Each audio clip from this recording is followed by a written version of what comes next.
la renommée mondiale de la reine Elisabeth II a poussé le musée de cire Panopticum à Hambourg, en Allemagne, à produire une réplique du monarque anglais.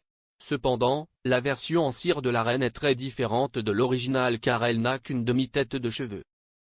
Lors d'un photocal de presse marquant la réouverture du musée de cire après sa fermeture annuelle en raison de travaux de rénovation, son associée directrice, le docteur Suzanne Ferber, a montré une étonnante tache chauve sous le casque du monarque.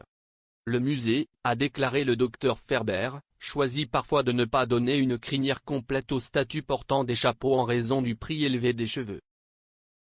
Elle a déclaré au Daily Mail, comme nous utilisons de vrais cheveux humains pour nos cires, ce qui est très cher, certaines figurines qui ont des chapeaux n'ont pas de cheveux complets. Nous installons juste la quantité de cheveux qui est visible pour les visiteurs. Le docteur Ferber a souligné que ce choix ne voulait en aucun cas offenser le monarque britannique. Lorsqu'on lui a demandé si elle pensait qu'il était irrespectueux d'afficher la tête chauve de la figure de la reine, elle a répondu, « Si est un travail de cire, pas la vraie personne, cela doit toujours être gardé à l'esprit. » En outre, la position de Sa Majesté est en Allemagne différente de la gestion de la famille royale en Grande-Bretagne, où la presse doit être plus sensible à leur égard. La statue de cire de la reine comprend certains de ses bijoux emblématiques. La réplique porte une paire de boucles d'oreilles en perles, assorties au collier de perles souvent porté par le souverain. De plus, la statue de cire a une broche nommée sur le côté droit de sa tenue, là où la reine porte normalement la sienne.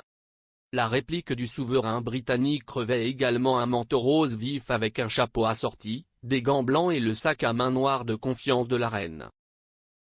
Le Panopticum a été créé par l'arrière-arrière-grand-père du docteur Ferber en 1879.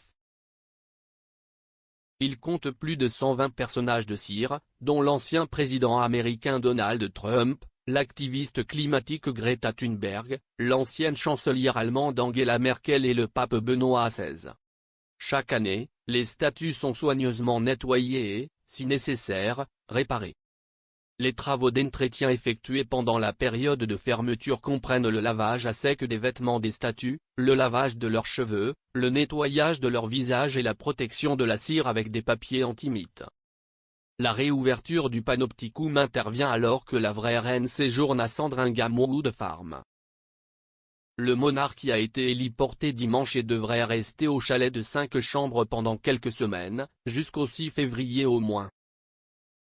En effet, la reine a traditionnellement passé l'anniversaire de la mort du roi George VI à Norfolk, où son père était décédé en 1952.